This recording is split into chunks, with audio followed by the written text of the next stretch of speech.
नमस्कार दोस्तों, स्वागत है आप सभी का हमारे YouTube चैनल देव जी के ट्रिक में। दोस्तों हम लोग यहाँ पर हिस्ट्री पढ़ रहे हैं जो अभी तक हम लोगों ने कंप्लीट किया है। मोहम्मद बिन कासिम का आक्रमण, महमूद गजनवी का आक्रमण, मोहम्मद गोरी का आक्रमण और अब हमारा यहाँ पर आया है जो कि दिल्ली सल्तनत काल। और दिल्ली सल्तनत काल में कितने वंशों ने राज किया है, कितने हमारे वंश आए हैं, कौन उसके संस्थापक हैं, तो उसको हम लोग यहाँ पर ट्रिक से पढ़ लेंगे। और आपको हिस्ट्री अगर पढ़ना है तो जब भी हिस्ट्री पढ़िए तो एक लिंक से पढ़िए, क्योंकि हिस्ट्री हमारे लिंक से चलती है। अगर आप लिंक नहीं तोड़ेंगे तो आपको हिस्ट्री पूरी पिक्चर की वजह से आपकी पिक्चर जैसे आपके दिमाग में फीड हो जाएगी, लेकिन लिंक को तोड़ते हुए अगर आप पढ़ेंगे तो आपकी दिमाग में हिस्ट्री जीवन में नहीं आ सकती है।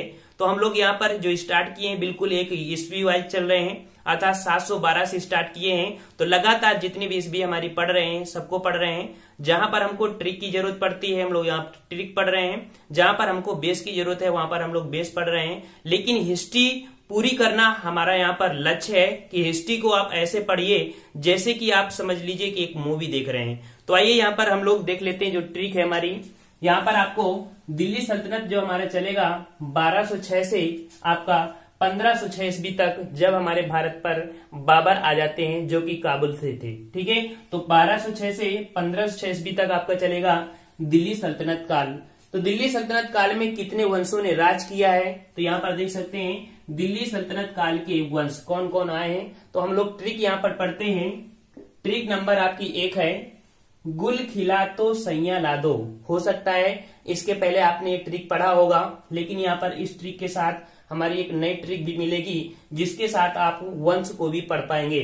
तो गुल खिला तो सैया ला दो, गुल खिला तो सैया ला दो, अर्थात गुल से हुआ गुलाम वंश, खिल से हुआ खिलजी वंश, तो से हुआ तुगलक वंश, सैया से हुआ सैयद वंश और लादो से हुआ आपका लोदी वंश। तो ये हमारे दिल्ली सल्तनत काल में जो वंश थे, अर्थात गुलाम वंश, खिलजी वंश, तुगलक वंश, सैयद वंश और लोदी वंश। आपके एग्जाम में कभी कभी एक क्रम पूछ लेता है कि कौन सा वंश दिल्ली सल्तनत काल में पहले आया और कौन सा क्रम आपका बाद में आया।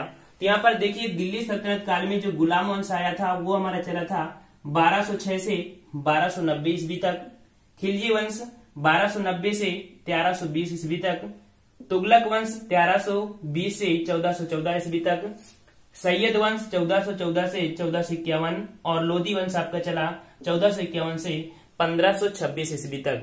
इसके बाद ट्रिक नंबर आपकी दूसरी है, जो आपको अच्छा लगे वो ट्रिक आप पढ़ लीजिएगा।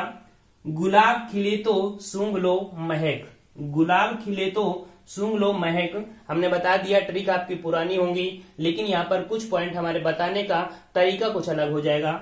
गुलाब खिले तो सूंघ लो महक, अर्थात गुलाब से हमारा गुलाम वंश, खिले से आपका खिलजी वंश, तो से तुगलक वंश, सूंघ ले से सैयद वंश, लो से लोदी वंश और महक से आप मां से हो जाएगा मुगल वंश। क्योंकि यहाँ पर इब्राहिम लोदी के मरने के बाद एक तुरंत हमारा जो वंश आता है वो हमारा आता है मुगल वंश, जो कि बहुत ही महत्वपूर्ण वंश है आपके एग्जाम में, और उसको भी हम लोग डिटेल से पढ़ेंगे। जैसे यहाँ पर दिल्ली सल्तनत काल है और दिल्ली सल्तनत काल में जो हमारा गुलाम वंश होगा तो बड़े डिटेल से पढ़ेंगे, बिल्कुल अंदर तक पढ़ेंगे कि पहले हमारे कुतुबुद्दीन ऐबक आए, फिर उनका बेटा आराम शाह के बाद कुतुबुद्दीन ऐबक के जो दामाद थे हमारे इल्तुतमिश, उनकी बेटी रजिया सुल्तान, इसके बाद आराम शाह, मकसूद शाह, इसके बाद आपके आते हैं बलबन भी आते हैं। ठीक है, बलबन के साथ उनके कैकवाद भी आते हैं। अर्थात जो भी हमारे वंश में होंगे 11 सुल्तान हमारे दिल्ली सल्तनत काल में हैं और उन सबके बारे में डिटेल से पढ़ेंगे।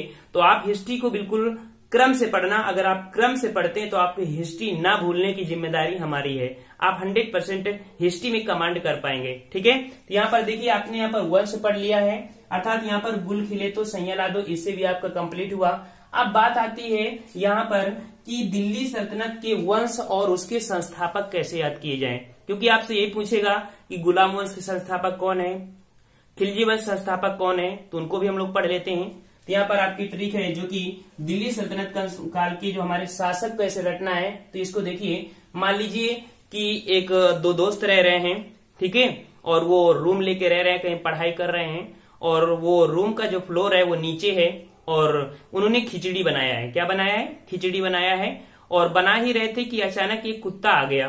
ठीक है, अचानक एक कुत्ता आया और कुत्ते ने क्या किया, खिचड़ी को जूठा कर दिया। जब खिचड़ी को जूठा कर दिया तो उसके दोस्त ने कहा क्या किया, बोले कि बहाबा यार, मतलब कि एक लैंग्वेज उन्होंने यूज किया भोजपुरी, बहाबा।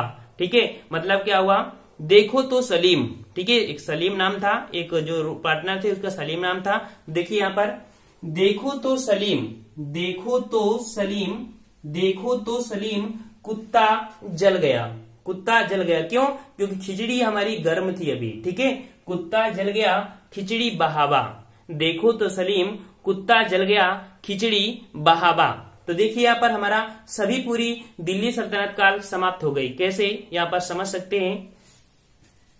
देश में हमारा हुआ दास वंश। ठीक है, आपको बता दें जो दिल्ली सल्तनत काल में पहला वंश आता है उसे गुलाम वंश बोलते हैं, और जो गुलाम होते हैं उनको दास वंश भी बोलते हैं, अर्थात दास भी बोलते हैं। इसलिए गुलाम वंश का दूसरा नाम है आपका दास वंश। ठीक है, अच्छा यहाँ पर आ गया दा से दास वंश या गुलाम वंश, खो से आपका हो जाएगा खिलजी वंश, तो से हो जाएगा तुगलक वंश, सा से हो जाएगा सैयद वंश, और ला से हो जाएगा आपका लोधी वंश। तो ये तो आपके वंश हो गए। यहाँ पर कुत्ता से हो जाएगा कुतुबुद्दीन ऐबक, अर्थात यहाँ पर होगा, देखते हैं अभी, जल से हो जाएगा जलालुद्दीन खिलजी, गयासुद्दीन तुगलक। ठीक है, यहाँ पर आपका तुगलक आएगा, गयासुद्दीन तुगलक।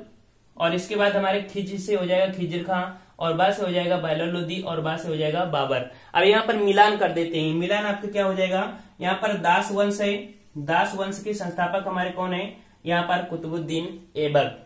इसके बाद अगला आता है, यहाँ पर खा से हो जाएगा खिलजी वंश, और खिलजी वंश के संस्थापक आपके कौन है, यहाँ पर जो कि जलालुद्दीन खिलजी हैं। और इसके बाद ता से आता है तुगलक वंश, और तुगलक वंश के संस्थापक हमारे कौन है, यहाँ पर गयासुद्दीन तुगलक। ठीक है, गयासुद्दीन तुगलक हैं। और इसके बाद अगला हमारा आता है सैयद वंश, और सैयद वंश के हमारे संस्थापक कौन है, इसको यहाँ पर देख लेते हैं। सैयद वंश के संस्थापक है आपके खिज्र खां। ठीक है, कौन है, खिज्र खां। और इसके बाद अगला आता है यहाँ पर, इसको यहाँ पर लिखते हैं, सा से आपका सैयद वंश, सैयद वंश संस्थापक कौन है आपके खिज्र खां। और मा से होता है, ये ला से होता है आपका लोधी वंश, और लोधी वंश के संस्थापक हमारे कौन हो जाएंगे, यहाँ पर बहलोल लोदी। ठीक है, कौन हो जाएंगे, बहलोल लोदी। और ये मा से होता है आपका मुगल वंश, और मुगल वंश के आपके संस्थापक हैं यहाँ पर जो कि बाबर हैं। ठीक है, बाबर हैं। तो यहाँ पर देख लीजिए, थोड़ा सा आपको दिख नहीं रहा होगा, ये देख लीजिए अब। ठीक है, तो यहाँ पर देखिए, यहाँ पर लगातार आपने इसको भी पढ़ लिया, मतलब आसानी से आपने पढ़ लिया कि गुलाम वंश के संस्थापक हमारे कौन है, कुतुबुद्दीन ऐबक। ठीक है, यहाँ पर खिलजी वंश संस्थापक कौन है आपके, यहाँ पर जलालुद्दीन खिलजी। इसके बाद आपके कौन से यहाँ पर तुगलक वंश, तुगलक वंश के संस्थापक हमारे कौन हो जाए, गयासुद्दीन तुगलक। यहाँ पर है सैयद वंश, सैयद वंश संस्थापक हमारे कौन है, यहाँ पर खिज्र खां है। और इसके बाद जो कि लोधी वंश आते हैं, और लोधी वंश के संस्थापक हमारे कौन है, यहाँ पर बहलोल लोदी। और यहाँ से मां से अगर बना देते हैं तो यहाँ पर आपका हो जाएगा मुगल वंश। और मुगल वंश ने भी दिल्ली में सरसर किया है, अर्थात बहलोल लोदी के बाद दिल्ली सल्तनत काल आती है तो यहाँ पर गुलाम वंश अर्थात हमारे हो जाएगा मुगल वंश। और मुगल वंश संस्थापक हमारे कौन थे, यहाँ पर बाबर थे। ठीक है, बाबर ने। तो मतलब आपने इस वीडियो में देखा क्या, हमने यहाँ पर इसलिए वीडियो आपको ये बना दिया है पहले कि आप लोग इसबी भी रट लीजिए, साथ में उसके शासक भी रट लीजिए, साथ में आप ये रट लीजिए कि कौन सा हमारा वंश पहले आएगा। ये आप पढ़ लेंगे तो हमारा जो दूसरा वीडियो, हमारा जानते हो कि हमारे दिन में 2 वीडियो पढ़ते हैं, तो आज की डेट के अनुसार ये हमारा वीडियो अभी पढ़ा है। और इसके बाद अगला जो वीडियो आपका होगा वहां पर आप लोग गुलाम वंश पढ़ेंगे, और गुलाम वंश को पूरा डिटेल से पढ़ेंगे। जैसे मान लीजिए कि जो 2.5 दिन का झोपड़ा किसने बनाया, कौन सा शासक था जिसने सिक्के चलवाया था, अर्थात दिल्ली सल्तनत का वास्तविक संस्थापक कौन था, कुतुब मीनार किसने बनवाया था। ठीक है, यहाँ पर अल्तुनिया जो था। ठीक है, और इसके बाद जो पहली हमारी मुस्लिम शासक थी अर्थात हमारे कौन सी थी, उनको बारे में पढ़ेंगे, अर्थात उसको डिटेल पढ़ेंगे। ठीक है, आप परेशान मत होना, पूरी हमारी हिस्ट्री ऐसे ही चली है। अगर आपने नहीं देखा है तो हमारे पूरे वीडियो को प्ले लिस्ट में देख लीजिए, प्ले लिस्ट में आप देख लीजिए, वहां पर आपको सारे वीडियो मिल जाएंगे, हिस्ट्री के क्रम से हमारे हैं। ऐसा आपको मेरे हिसाब से अभी तक कोई पढ़ाने वाला नहीं होगा। ये आपको ये ट्रिक नहीं पढ़ा रहा हूं मैं, आपको इसलिए बोल दिया हूं कि ये जरूरत थी तो हमने दे दिया। वैसे आपने जितने भी वीडियो हमने देखा है तो उसको आप देख लीजिए। ठीक है, ऐसे ही आपके बनाए गए हैं। अगर आपको जो वीडियो हम बना रहे हैं, अगर आपको ऐसा लगे कि नहीं हमको ऐसा मिल रहा है कई चैनल पे, तो आप हमको लिंक भेज सकते हैं, हम भी तो देखें कि आखिर यार ऐसे कोई पढ़ाने वाला है। जो बोर्ड के माध्यम से आपको पढ़ा रहा है। हम कंप्यूटर में टाइपिंग वाला नहीं, सीधा बोर्ड में पढ़ा रहे हैं। अगर ऐसा हो तो आप हमें दे सकते हैं, देख तो लें कि शायद हमारे भी ज्ञान से मिल जाए कुछ पॉइंट उनके सहारे से, क्योंकि देखिए ज्ञान बांटने से ही मिलता है। ऐसा नहीं है कि हम यहाँ पर पढ़ा रहे हैं तो हमने यूट्यूब का सहारा नहीं लिया है, यूट्यूब का सहारा लिया है। और जब देखा है कि यूट्यूब से कुछ हटके हम करें और हर एक चैनल से कुछ हटके करें, कुछ नया पॉइंट बच्चों को दें, इसीलिए हम यूट्यूब चला रहे हैं। वैसे तो सभी लोग यूट्यूब चलाते हैं, ठीक है, तो हमारा कुछ तरीका ही अलग है बताने का, कुछ हटके बताते हैं। तो यहाँ पर आपने पूरे में देख लिया कि आपको कैसे कैसे आपको पढ़ना है, कौन सा वंश आपका पहला आया है। तो यहाँ पर आप टोटल आपको एक बार स्क्रीनशॉट ले लीजिए और इसके बाद इसको कॉपी से आप नोट कर लाना।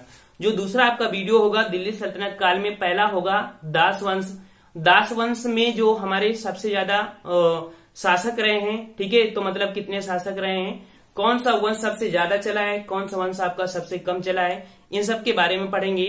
आपका क्वेश्चन ये है, आज का आपका क्वेश्चन ये है कि तराइन का तीसरा युद्ध कब हुआ। आपने अभी तक तराइन का प्रथम युद्ध पढ़ा होगा, द्वितीय युद्ध पढ़ा होगा, लेकिन तराइन का तृतीय युद्ध नहीं पढ़ा है। अगर पढ़ा है तो अच्छी बात है, और नहीं पढ़ा है तो आप नेट में सर्च करिएगा और तराइन का तीसरा युद्ध आप कमेंट करके बताना है कि तराइन का तीसरा युद्ध किसके बीच और कब लड़ा गया था। ठीक है, आज का कमेंट और आज का क्वेश्चन चैलेंज क्वेश्चन है, आपको कमेंट करके बताना है। तो फ्रेंड्स, अगर आप नए हैं तो हमारे चैनल में जुड़ जाइए, ठीक है। अगर आपको अच्छा लगा है तो आप अपने दोस्तों को वीडियो शेयर कर सकते हैं और वीडियो को लाइक करना ना भूलें, क्योंकि मेहनत करके रात में बनाते हैं। आप देख पा रहे होंगे कि लाइट जल रही है, रात में आपके लिए 1:30 बजे मेहनत करते हैं, तो आपका फर्ज होता है एक लाइक करना। अगर हमारे कहने से अगर आप लाइक नहीं करते हैं तो कोई बात नहीं, मत करिए, ठीक है। आपका फर्ज था, आपने देख लिया, हमारा फर्ज था वीडियो बनाना, हमने अपना फर्ज पूरा कर दिया। क्योंकि हर बच्चों के कमांड मतलब की डिमांड है कि सर आप हिस्ट्री ऐसा पढ़ा रहे हैं तो लगातार हमारे वीडियो ऐसे ही पढ़ा दीजिए ताकि हमारा उद्धार हो जाए। तो हमारा फर्ज बन रहा है कि हम आपको पढ़ा दें, हम आपसे जुड़े हैं। कुछ आप लोग भी आस लेके ही हमारे चैनल से जुड़ रहे हैं, कुछ पाने की इच्छा से। तो आपको मेरी तरफ से जितना मिल सकता है हम आपको उतना ज्ञान दे रहे हैं, और आपका कोई सजेशन हो तो आप भी अपना यहाँ पर कमेंट बॉक्स कर सकते हैं। तो फ्रेंड्स, मिलते हैं नेक्स्ट वीडियो में, तब तक के लिए धन्यवाद। जय हिंद, जय भारत।